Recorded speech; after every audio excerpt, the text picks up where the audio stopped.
Quand on entend le nom de Boukhara, pour beaucoup d'Européens que nous sommes, on pense tapis d'Orient, aux teintes rouges comme le feu et le soleil. C'est effectivement grâce à ces tapis que la ville est surtout connue à ce jour. Notre circuit en Ouzbékistan nous y conduit. Oasis importante à l'est des déserts du Kizilkoum et du Karakoum, elle fut régulièrement conquise par les Perses, Alexandre le Grand, les Grecs, les Arabes, Gengis Khan et enfin les Soviétiques. Sa position stratégique le long de la route de la soie fit sa réputation. Elle a compté jusqu'à 50 bazars, il en reste aujourd'hui 4, et 75 caravansérails, il en reste 10, pour loger, stocker les marchandises et faire du commerce de gros. Le mausolée des Samanides, le plus ancien monument d'architecture musulmane de toute l'Asie centrale, fut construit en briques vers la fin du Xe siècle par Ismail Samani. Il comporte peu de décoration, à part le briquetage figuré avec alternance des colonnes verticales et horizontales, ce qui permet une apparence changeante selon les horaires de la journée.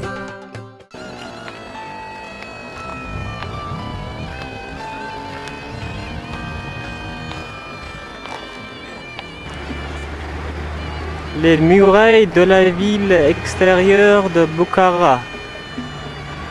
Les premières constructions de cette muraille remontent au 8e siècle de notre ère. Quand on avait commencé la construction, c'était les murailles de la hauteur de 10 mètres, avec largeur de 5 mètres.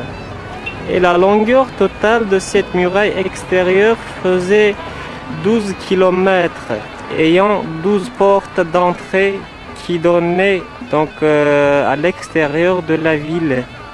Dans les remparts, les remparts qui avaient la longueur de 12 km, il y avait plus de 200 quartiers. Et chaque quartier avait l'artisanat différent. On est maintenant devant la mosquée de Balahaus, la mosquée à 20 colonnes. Mais imaginairement, on appelle cette mosquée la mosquée à 40 colonnes.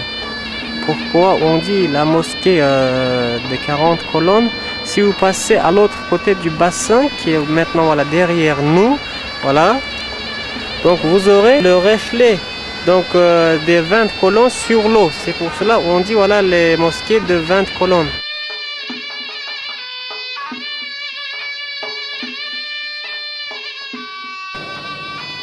C'est l'intérieur de la mosquée de vendredi de Balahaus avec son lustre. Et voilà, juste au fond, vous pouvez voir le mihrab et le trône d'imam pour qu'il commentait les paroles du prophète, ça veut dire les hadiths, et voilà qu'il récitait les sourates du Coran. La résidence des gouverneurs de Boukhara, l'Arc, la citadelle des gouverneurs de Boukhara.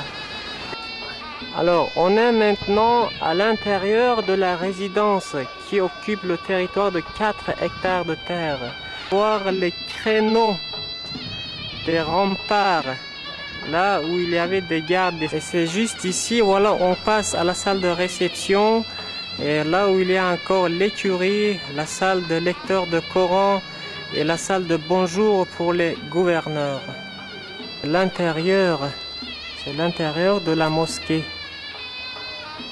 Les décorations sur le plafond.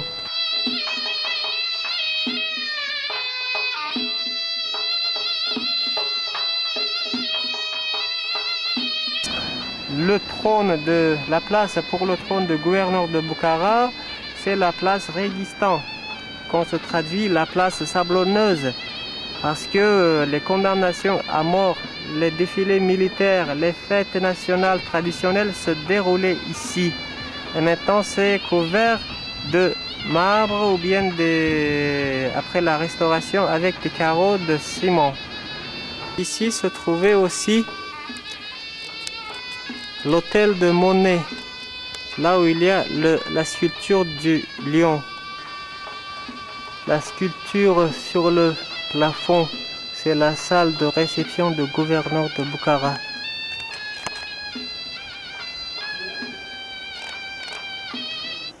On est maintenant dans l'ensemble l'Abbey House, donc qui comprend essentiellement 3 monuments historiques.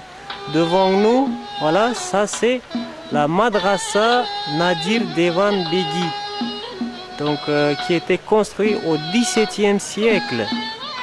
Voilà, devant nous, c'est la Madrasa Nadir Devan Beghi, avec la décoration d'oiseaux fantastiques qui pourchassent la biche.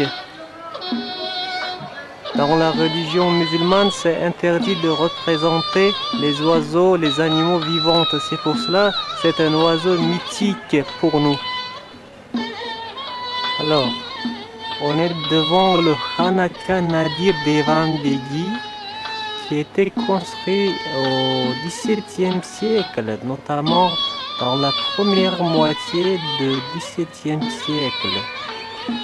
Le Khanaka, ça veut dire le couvent ou bien le foyer des derviches. Des derviches qui gagnaient leur vie en portant de l'eau. Juste à côté de ce bassin, à côté de ce Khanaka, se trouve le bassin de même époque. C'est juste ici que les porteurs d'eau gagnaient leur vie en portant de l'eau pour l'alimentation, pour la consommation quotidienne, même pour la construction. On peut voir les mûriers pluriséculaires, mais qui sont encore, qui poussent, qui continuent à pousser et qui donnent à donner même des fruits.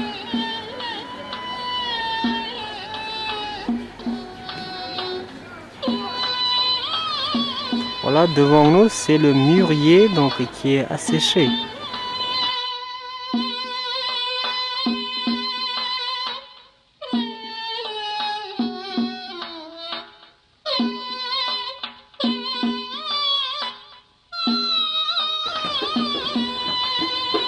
C'est la vue de côté de droite de Khanaka de Nadir Devan Beghi. Et voilà, devant vous, vous pouvez voir la coupole des changeurs. Donc il existe encore des autres coupoles, comme la coupole des couvre-chefs et la coupole des joailleries. En fait, à l'époque, il existait 4 coupoles, dont en 3 qui est bien conservée jusqu'à notre jour.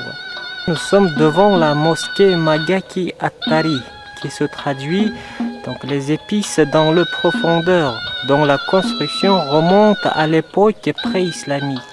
C'est ici, on peut voir la deuxième coupole, que nous l'appelons la coupole des vendeurs de couvre-chefs. Et voilà, la dernière coupole qui s'est conservée jusqu'à nos jours, la coupole des joailliers. Oui, on dit joaillier? Oui. Voilà. Les joailleries,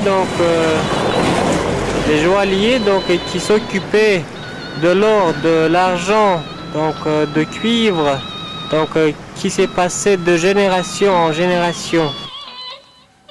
On est maintenant devant les fosses jumelles, on est devant les madrasas fausses jumelles.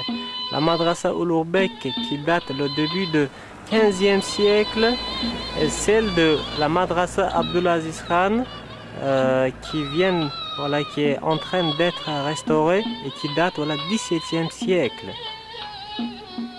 Ulugbek, qui était le petit-fils de Amir Timur et qui était un grand astronome, qui avait construit 3 madrasas sur son nom, dont les 2 se trouvent à Bukhara. Et l'une de ces madrasas qui se trouve au centre de l'ancienne partie de Bukhara. Et celle de Madrasa Abdulaziz Khan qui était construite du gouverneur Abdulaziz Khan du XVIIe siècle. Bien qu'il soit construite un peu plus tard que celle de Ulugbek, il se voit très ancienne, très usée. Cette madrasa donc était nommée la madrasa maudite.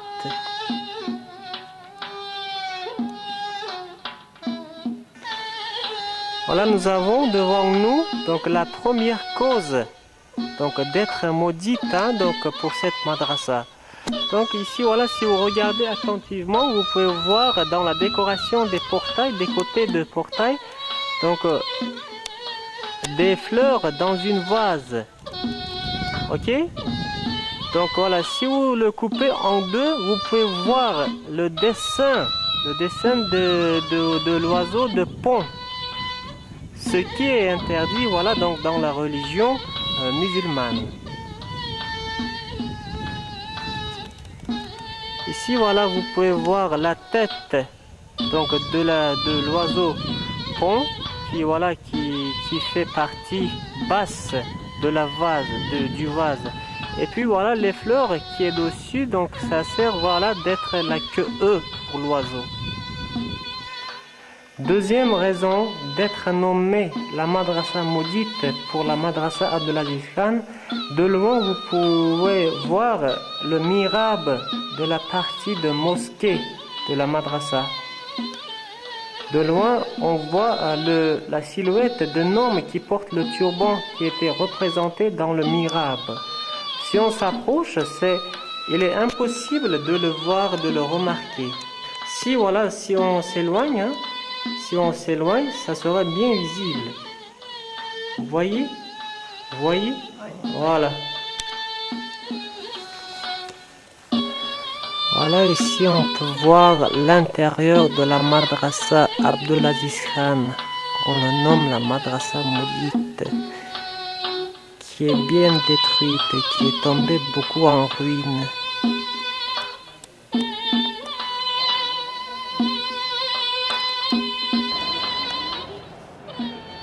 Donc voilà, nous sommes devant le complexe Poïkelon qui sert de la symbole de Bukhara pour le monde entier. Donc quand on parle de Bukhara, il faut s'imaginer tout d'abord le minaret qui est devant vous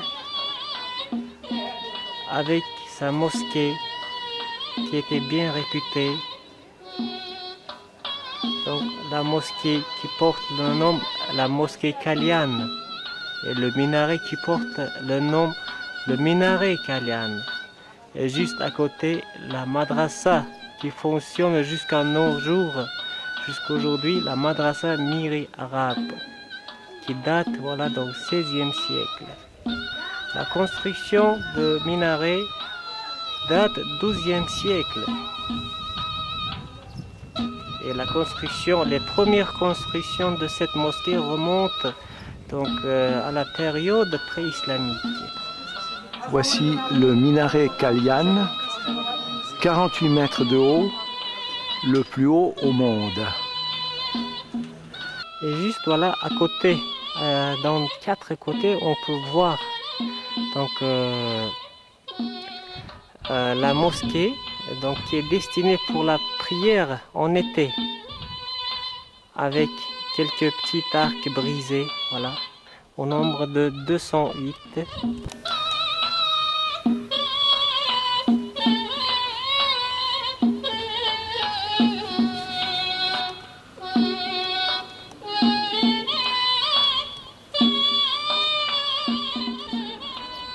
Nous sommes en face du complexe de Naqshbandi. Complexe de Naqshbandi.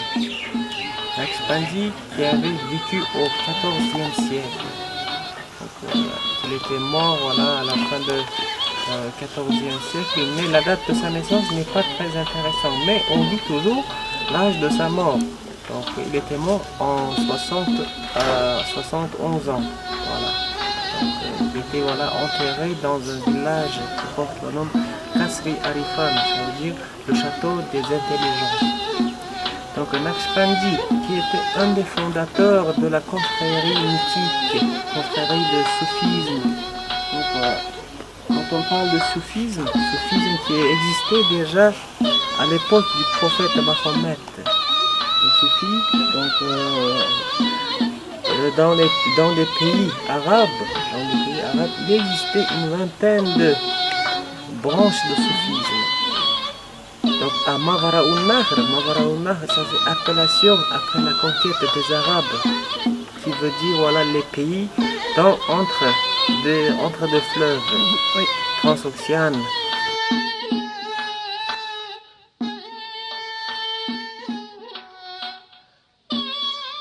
La confrérie de Naqshbandi est l'une des 4 principales confréries du soufisme, dont la doctrine est ici tirée de l'enseignement du gendre de Mahomet, Ali ibn Abi Talib.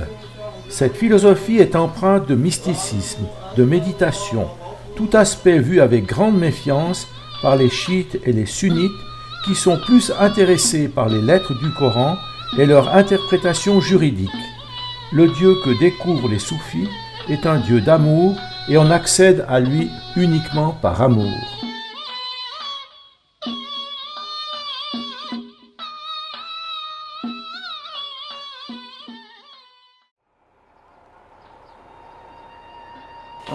Dans le complexe de résidence de l'été, la résidence d'été des derniers gouverneurs de Bukhara, notamment voilà, les gouverneurs à partir du 19e siècle jusqu'au début du 20e siècle.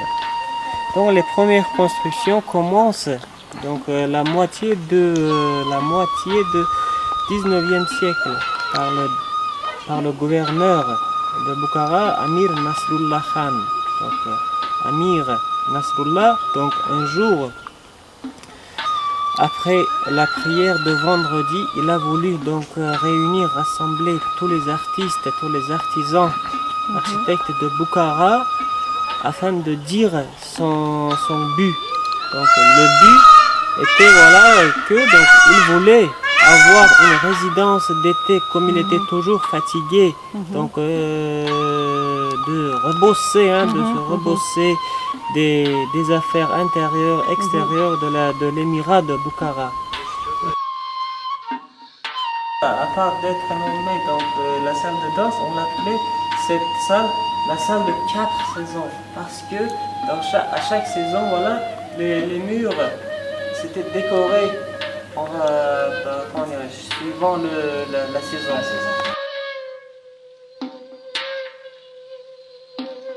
40 visages. Pourquoi on dit la salle de 40 visages? Les femmes, les concubines donc, du gouverneur de Bukhara venaient ici chaque matin pour voir leurs 40 visages.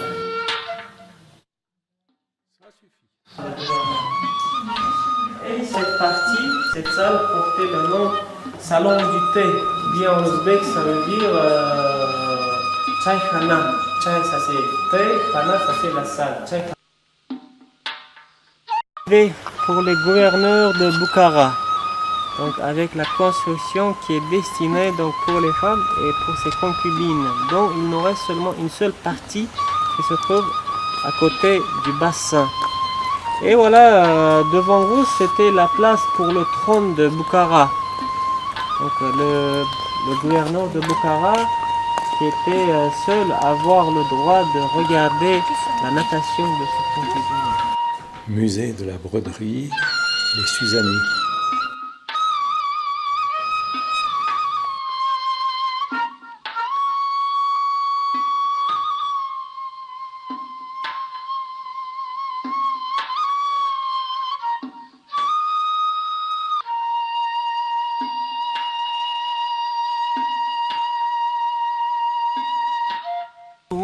Porte le nom Charbakr. Charbakr qui se traduit 4 bakr. Char, ça c'est toujours étant un mot tadjik. Donc Yakdou c'est Char, ça dit 4 bakr. 4 théologiens qui étaient venus donc, au Xe siècle à Bukhara en vue de convertir la religion musulmane, la religion islam. Donc les deux qui sont enterrés ici à côté. Donc dans la construction de ces monuments, voilà, on peut voir un peu nouveauté, une modernité quelconque. Comme vous avez vu déjà hier, donc la madrasa, et la mosquée qui font face, et le minaret parfait et le Hanaka. Dans la construction de ces monuments, ils forment toujours donc, la forme de pi, donc la lettre pi. Voilà, donc ils font face parfois.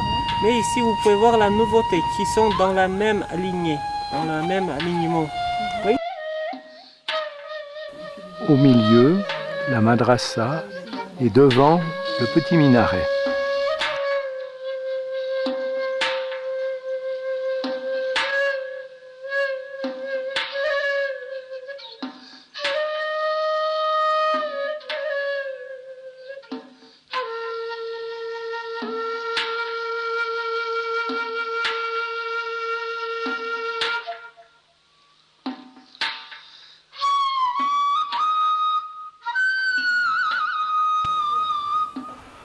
Seule mosquée de ce style dans toute l'Asie centrale.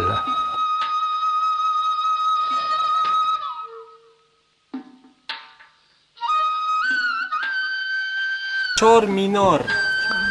On vient d'arriver maintenant Chor Bakr. Chor, ça c'est toujours 4. Minor, ça veut dire le minaret. Donc, qui est unique, une mosquée qui est unique dans sa forme, qui a été construite au début du 19e siècle par un commerçant turkmène, donc qui voyageait toujours les pays étrangers. Si vous avez déjà quelques imaginations sur les constructions de l'Inde, donc il est bien inspiré donc, lors de la construction de cette mosquée.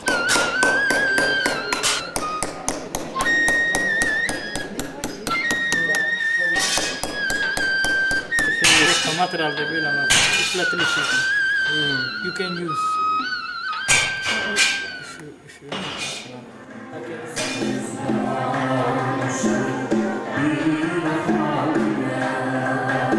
Et pour terminer ces 2 jours et demi à Bukhara, voici un spectacle à moitié danse, à moitié défilé de mode.